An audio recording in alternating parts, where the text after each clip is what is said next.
Yo, what's good, YouTube? Welcome back to the channel. Welcome back to another reaction video. We got the Indianapolis Colts are going to be a serious problem. Hey, they're one team that I feel like is not being talked about enough. You know, it's all the talk about the Packers, you know what I'm saying, the Bears, the Texans, but this team is going to be extremely good this year. And I'm saying the AFC South is a very talented division.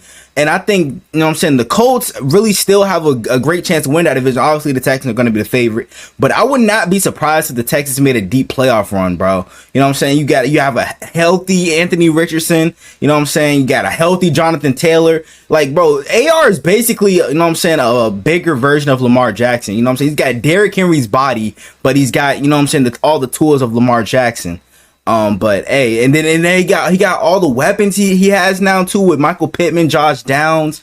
They just drafted Adonai Mitchell, and then you got Alec Pierce, who's a solid fourth option at receiver as well. And they're all tall. Like, other than Josh Downs, they got like all their receivers are 6'3" plus. And then I think they have a 6'7" tight end, Jelani Woods. So they're going to be a serious problem on offense this year for sure. Let's go ahead and check this out. The 2023 Indianapolis Colts season ended in the most heartbreaking fashion possible. Yeah, on a drop. I felt so bad for number 31. I mean, but you can't really put it all on him. I'm not gonna sit here and put it all on number 31. It's all on you know, well, it's not all on Gardner Minshew. It's like 50-50, because this ball was, you know what I'm saying, a little underthrown. He had to turn around and get it. If he puts his shit like a little bit more on that, bro, he would have been able to catch, because he has to turn around and catch this, and like it hit his fingertips. And Gardner Minshew had enough time to throw that ball. He just rushed it a little bit. That's tough.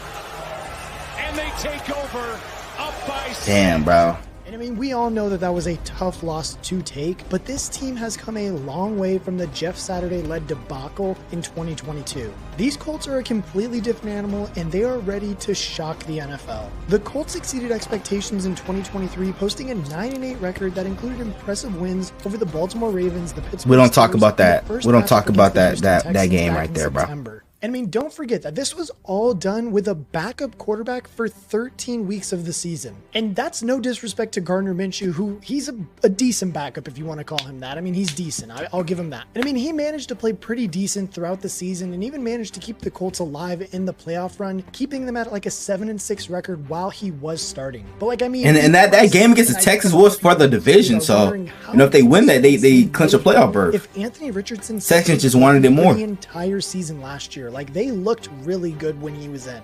Like, as we all know, Richardson was the 4th overall pick in 2023, which several people viewed as much of a reach, but in his time at Florida, the only reason they call it a reach was because he was, you know what I'm saying, a very raw prospect. But you know what I'm saying, like, you can't teach athleticism, bro. You really can't. He ran a 4.4 or 4.3 at the combine. Like, this nigga is a freak athlete, bro. He's big, he's strong, pause. Like, bro, he's got the arm talent is phenomenal. Like, the arm strength, him and Will Levis had the strongest arm, you know what I'm saying, in the draft last year. You cannot teach that as well. So, you know what I'm saying, all he needed to do was, you know what I'm saying, to work on his mechanics and shit. You know what I'm saying, he did struggle a little bit last year, but he still showed a lot of promise. He couldn't stay healthy at times, but him, you know what I'm saying, being able to learn behind Gardner Minshew is really gonna, you know what I'm saying, do wonders for his career now. You know what I'm saying? No doubt that he was one of the best rushing quarterbacks in his draft class. Like, hell, maybe even if not the last decade. But there were still many doubts about his ability as a pocket passer, having completed just over half of his passes during his time as a Gator. New head coach Shane Steichen had faith in Richardson and gave him the starting job from week 1, beginning a new era of Colts football with their new number 5 at quarterback. People were wondering, could he become the long-term replacement for Andrew Luck that the team has desperately been searching for, having tried Jacoby Brissett, Phillip Rivers, Carson Wentz, and Matt Ryan, and getting no closer. That's a crazy ass lineup too, bro. Kind of held back in his like, most of those guys are future Hall of Famers, like Matt Ryan and Phillip Rivers. Jonathan Taylor. And as we all know, and understandably too, Jonathan Taylor was holding out due to his contract he wanted to re-up with the Colts, and also just because of Jim Irsay just kind of being Jim Irsay and just a complete idiot at times. And I mean, despite missing their star running back, Steichen and Richardson got to work, looking to show Indy fans exactly what they were getting. And let me just tell you, going back to last season, that's exactly what they did. Even if it was just for a couple of games, or a few games, I should say, they showed off how good Richardson could be inside of this offense. And as I said before, Richardson's rushing ability was never in doubt, and he showed that in flashes during his first 4 starts. His 40-yard dash time of 4.43 seconds is obviously amongst the league's very best at the position. But when you can shit is crazy. 6'4", 244-pound frame, he is a difficult man to stop on the ground. Like, come on, this nigga is literally built like Derrick Henry, bro, with Lamar Jackson's speed. This shit is fucking frightening. Texans, Richardson showed off both his speed and size immediately, scoring 2 rushing touchdowns in the first 6 minutes of the game, stunning the home crowd at NRG Stadium. Crazy. And I mean, the second touchdown in particular is just a thing of beauty for Colts fans. When you Damn. it on a fake to Zach Moss at the 15-yard line, Richardson kept the ball. Oh my gosh, what a bro, Michael Pittman at the 15-yard line, Richardson kept the ball, aided by that block was nasty. Into the end zone. Nah, this is where he got injured right there. Totally unable to keep him out of the end zone for another 6 Colts points. Like, I mean, in short yardage situations, Richardson's stock just completely goes through the roof because of just how big and how hard he is to tackle in those short yardage situations. And now I know if you're the Colts, we got another Josh Allen on our hands, bro. The goal line, but when it's that hard and that easy for him to just plow through the line and get there, I don't know why you wouldn't do that. Like, I mean, look at the Jags and Rams. They found out the hard way, giving up short yardage touchdowns in weeks 1 and 4 respectively. But that's one thing they got to be careful with, bro. You don't want to run him too much too early in his career, bro. You know what I'm saying? Him taking all those unnecessary hits is gonna, you know what I'm saying, really take a toll on his career. And to make this even scarier, so y'all might want to not run him as much. Cause you saw that last year he got injured twice. So aspect of Richardson, I want to cut back on that. His abilities in the passing game, which had possibly gone underrated by many fans and analysts prior to the season. Damn. Now look, during his brief time as a starter, Richardson was quietly impressive, finding his man in stride consistently and showing great ability to read defenses and not force throws that weren't there. His chemistry with Michael Pittman Jr. in particular was arguably the most promising thing. Like, I mean, look, Pittman by a distance is the Colts' best receiver, and hopefully Adonai Mitchell can become that number 2 they so desperately need. Like, on any team, it's critical that the quarterback and the star receiver are on the same page, and the chemistry absolutely seemed to be there straight away, with Pittman picking up 97 yards and a 39 touchdown in that very first start against Jacksonville. Sadly, as we all know, Richardson's season was cut painfully short due to a shoulder injury picked up in the Week 5 matchup against the Tennessee Titans, denying Colts fans and honestly NFL fans in general a chance to see more of him in what he promised to be an electric rookie season. And now look, I know many people are going to try and crown this guy, or even some analysts are going to try and crown him as like an elite quarterback right now, but just after 4 games it's kind of hard to do that. And he's not elite yet. He's not just yet, bro. That just kind of he has to put all the potential in the world to be. Make some bad throws. But I mean, the ceiling in general for Richardson is just so high. Like, his ceiling is just so high, and I really can see this guy doing some big stuff this year inside of this electric offense. Comeback player of the year, anybody? As high as his division rival CJ Stroud, who picked up a deserved Rookie of the Year award. Like, and that division has like every single quarterback in that division are young too, so it's gonna be a war these next couple of years, bro. Video, go watch that one on my channel. Shit is crazy. Like one of the league's very best teams for 2024. Like, I mean, honestly, I'd even argue that coming back and just having a full offseason, not only to recover from the injury he had, but also just build those relationships with his new wide receivers and wide receivers that were already there, his ceiling could be as high as CJ Stroud's rookie year from last year. Like, those two were going to compete for Rookie of the Year last year, being probably the best 2 quarterbacks from the draft. Like, I mean, we saw what CJ Stroud did last year and how he helped the Texans complete a rebuild in almost record time and also won the Rookie of the Year, that Richardson could have been in that same conversation with the Colts. And yes, I understand that while he was on the sideline, it did hold him back. And honestly, you can't really learn defenses if you're not out there on the field, obviously.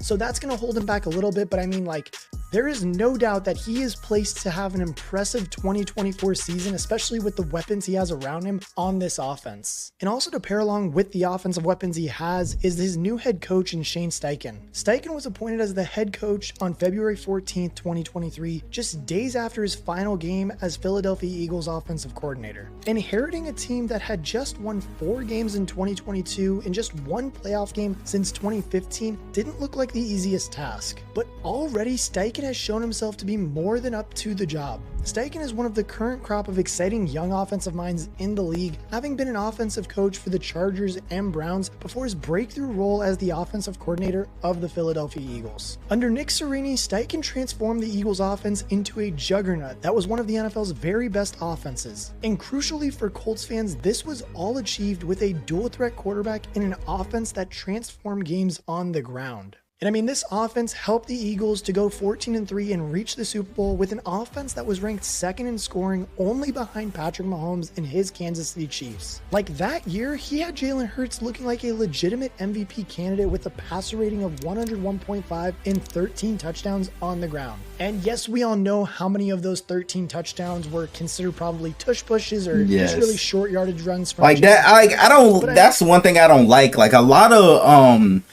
touchdown records can be broken by that tush push, bro. Like, which I think is not fair because a lot of people work hard. You know what I'm saying? A lot of players worked hard to make those records happen. Imagine it's going to be similar stuff for like LaDainian Tomlinson, for instance. Like, I mean, to keep it simple, the Colts offseason last year was geared toward having Richardson at quarterback. So when Gardner Minshew had to step in for 13 games, that meant that Steichen and his staff had to redraw game plans for a career backup who is not as athletic of just what Anthony Richardson is. But Steichen adapted well, and despite Minshew's obvious limitations as a quarterback, the Colts still had a strong season, surpassing most people's expectations with a commendable 9-8 record, and it's honestly pretty competitive in that new AFC South division. And looking at just Minshew by himself inside of Steichen's offense, he had the most productive season he's ever had in his career, with 3,305 passing yards in just 13 starts, which saw him rewarded with a contract as a Las Vegas Raider this year. And I mean, honestly, just one more point to drive this point home on just how good Steichen is as a head coach is look at the Eagles offense from when he was there to just how bad they looked last year, and even Jalen Hurts as a whole, how bad he was last year too.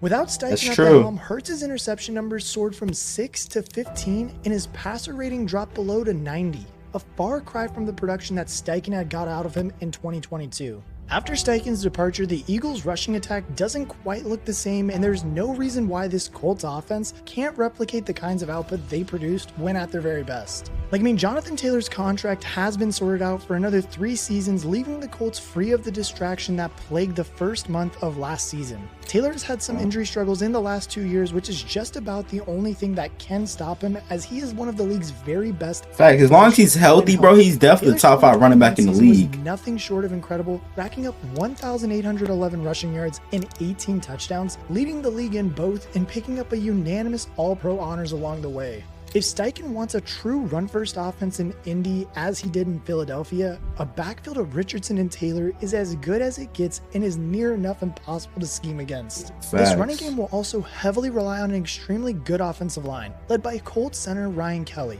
Kelly's been a Colt since 2016 and is a 4-time Pro Bowler, having snapped the ball to 9 different quarterbacks in his time in Indiana. Last year was Kelly's best year yet according to PFF, helped out by All-Pro. Don't listen to PFF, bro. PFF is a bunch of bullshit sometimes. Well, most of the times, actually. Campaigns last time out. Together as a unit, this O-line is ranked 3rd by PFF this year, but the Colts have also added Matt Goncalves and Tanner Bortolini in the draft to add some depth to this unit, protecting them against injuries as the year goes on.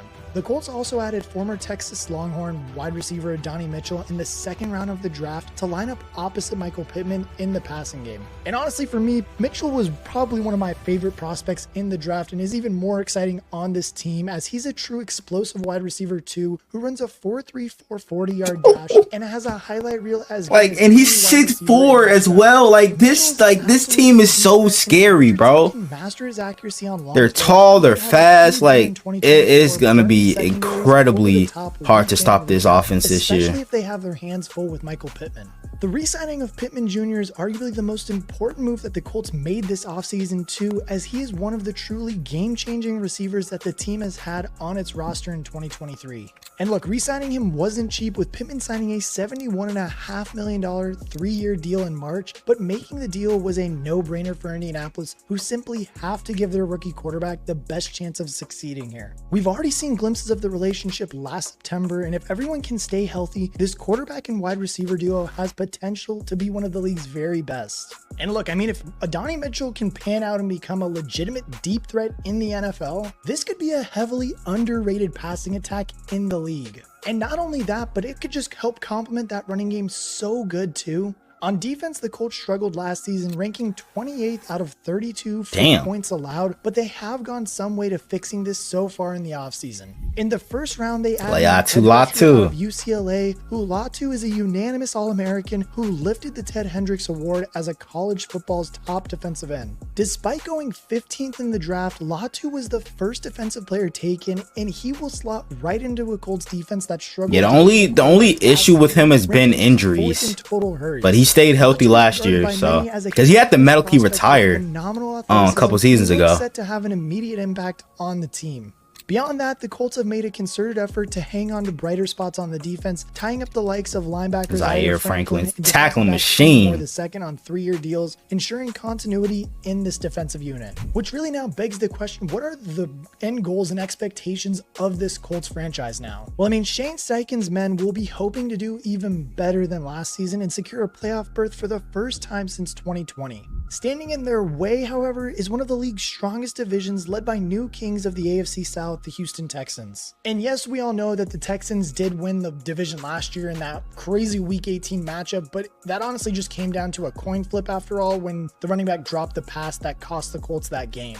Like, if he catches that ball, the Colts honestly could have flipped the script and maybe even won the division if he catches that pass. Don't get me wrong, though, the Texans have definitely improved themselves going into next year, having Mixon, Diggs, Joe Mixon, and Daniil Hunter. Like, that shit is crazy. 10-7, and boasted the offensive and defensive rookies of the year. Bro, who let them cook like this, bro? Adding a solid Jaguar side who went 9-8 last year, and this is a tough division to call. It's also a tough schedule for the Colts to navigate this fall, with matchups against the Dolphins, Bills, and Packers to contend. Let me see. Okay. Now that that Texans game is gonna be a hard one. Green Bay is gonna be a hard one. Chicago might be a hard one too. Damn, bro, these first, like, oh my gosh, these first like 8 games. Holy shit. Nah, bro. They do got a tough ass schedule. Damn, because they do got to play Houston twice. They got to play Jacksonville and Tennessee twice. Oh my, yeah, it's gonna be a tough season for them, ain't it? Cause I could see them beating Minnesota. I could see them possibly beating Buffalo. New York, that's gonna be a tough one. Detroit's gonna be a tough one. I could see them beating New England. I could see them beating Denver. I can see them beating the Giants, cause I think the Giants are like down here somewhere. Yeah, that is gonna be tough. To these divisional games. But these Colts are division games are always, you know what I'm saying, up in the air. In 2024. Sadly, last year we were all robbed of more Anthony Richardson, but everything seems in place now for this offense to take the NFL by storm on the ground and through the air. Make no mistake, Steichen's team will be a tough opponent for anyone this year, and if Richardson can stay healthy next time round, don't be surprised to see this team in the playoffs in January and beyond. But as always, I want to say, I've already said this, bro. Colts this year, honestly, for me, Anthony Richardson, for me, I've been picking up his sports cards. I think he's going to have a phenomenal year this year. I don't think he's going to have a CJ Stroud type of year, but I still do think that he's going to have a solid year, being the second best quarterback from that 2023 draft class. But I want to know what you guys think. Give me your record predictions down below in the comment section. For me, if Houston can do what everybody's saying, the Colts should be probably 9-8 again, or even 8-9. You know, they're probably going to be. I can see them winning 10 games. I can see the Colts winning 10 games, honestly. But I don't know. I really don't know, bro, because that first like 8-game stretch is going to be incredibly difficult for them. Like, I don't think I've ever seen a crazy stretch so far. Let's go back to their schedule. Let's go back to their schedule, because bro, they got to play Houston, Green Bay, Chicago, like with Caleb Williams, Romo Dunze, DJ Moore, Keenan Allen, Cole Kmet, DeAndre Swift. Like, they got to play Pittsburgh. You know what I'm saying? They got to play Pittsburgh at home. Wait, or not even at home. Never mind. But that Pittsburgh defense is always good, bro. You know what I'm saying? Led by TJ Watt and, you know what I'm saying, Minka Fitzpatrick. You got Jacksonville, Tennessee, Miami, and and they're not going to be home either. What the fuck am I talking about? Houston, Minnesota, Buffalo, New York, Detroit. Like, bro, this is not an easy ass schedule, bro. Like, I could, like, in all seriousness, bro, I could see them losing to Houston, Green Bay, Chicago, Pittsburgh, Jacksonville, Tennessee, Miami, Houston. I could even see them losing to Buffalo if I'm being honest, bro. I could see them losing to New York and Detroit as well. But I still got faith in Indianapolis. I really do, bro. Cause you know what I'm saying that roster is still stacked. Hoping Anthony Richardson can have a big breakout year. But I want to know what you guys think down in the comments below. Hope you guys enjoy it. Make sure you guys like, comment, subscribe to the channel if you're new. Turn on post notification, notify whenever I drop another banger video. One road to 400 subs. Tell me get there for more banger NFL reactions like this. So without further ado, I'm out. Gang.